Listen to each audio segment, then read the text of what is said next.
భారతదేశ సుప్రీంకోర్టు ప్రధాన న్యాయమూర్తిగా సంజీవ్ ఖన్నా పదవీకాలం ముగియడంతో నిన్న కొత్త వ్యక్తి చేత రాష్ట్రపతి ప్రమాణ స్వీకారం చేయించారు. ఆ కొత్త వ్యక్తి పేరు భూషణ్ రామకృష్ణ గవాయ్, సింపుల్గా అందరం బీఆర్ గవాయ్ అని చెప్పి పిలుస్తాము. ఇతను 1960 నవంబర్ 24 తారీఖున మహారాష్ట్ర జిల్లాలోని అమరావతిలో జన్మించాడు.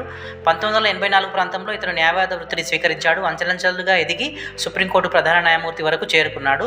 ఇతను 700 కేసుల్లో ధర్మాసనంలో కీలక వ్యక్తిగా పనిచేశాడు. మన తెలంగాణకు సంబంధించినటువంటి కంచెకచ్చిబౌలి విషయంలో కూడా చాలామంది విద్యార్థులు సుప్రీంకోర్టుని ఆశ్రయించగా ప్రభుత్వం నిర్ణయాన్ని వెనక్కి తీసుకోవాలని చెప్పి స్టే విధించినటువంటి ముఖ్యమైన వ్యక్తి. అలాగే చాలామంది బీఆర్ఎస్ పార్టీ టికెట్తో గెలిచి కాంగ్రెస్ పార్టీలో జాయిన్ అయినప్పుడు బీఆర్ఎస్ పార్టీ సుప్రీంకోర్టుకు వెళ్ళగా ఆ విషయంలో స్పీకర్ యొక్క అధికారాలను నిర్ణయిస్తూ ఎంతవరకు స్పీకర్ తీసుకోవచ్చు నిర్ణయం అని చెప్పి స్టే విధించాడు. తర్వాత ఏం చేస్తాడో ప్రపంచం మొత్తం, అంటే ముఖ్యంగా తెలంగాణ ప్రపంచం మొత్తం ఆసక్తిగా ఎదురు చూస్తుంది. బీఆర్ గవాయ్ నవంబర్ 23, 2025 వరకు పదవిలో ఉంటాడు.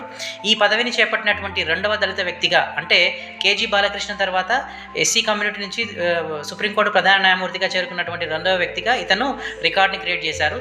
ఇంతవరకు భారతదేశంలో సుప్రీంకోర్టు ప్రధాన న్యాయమూర్తులుగా 52వ వ్యక్తిగా ఇతను ప్రమాణ స్వీకారం చేశాడు.